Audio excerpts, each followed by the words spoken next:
Fossò.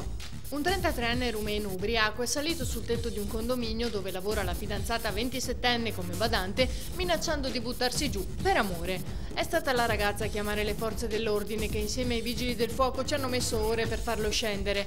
Decisivo l'apporto di un militare negoziatore dei Carabinieri di Venezia. Per il 33enne ora si profilano denunce per disturbo della quiete pubblica e danneggiamento, visto che mentre minacciava di lasciarsi cadere da un'altezza di non meno di 10 metri ha lanciato a terra anche alcuni colpi danneggiando un'auto dei Carabinieri. Meolo. Signor Sindaco, la prego, come genitore e come cittadino, metta in sicurezza la fermata del pulmino.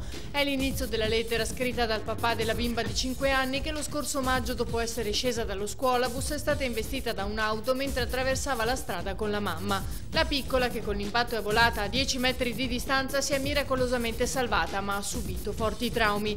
L'intervento che chiedo non costa tanti sacrifici, continua il padre. Si tratta di rivedere il percorso del pulmino in modo che i bambini possano salire e scendere dal lato della strada dove ci sono la pista ciclopedonale e le abitazioni. Tragedie come questa non devono più ripetersi.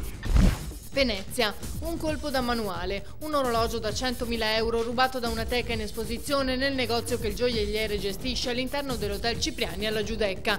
Il ladro ha agito negli ultimi giorni della mostra del cinema, andandosene senza lasciare traccia. Possibile che il colpo sia stato eseguito su commissione, visto che si tratta di un pezzo da collezione difficilmente commerciabile. Sul caso stanno indagando gli agenti della squadra mobile. Sono intervenuti anche gli esperti della scientifica, ma a quanto pare non sono state rilevate impronte.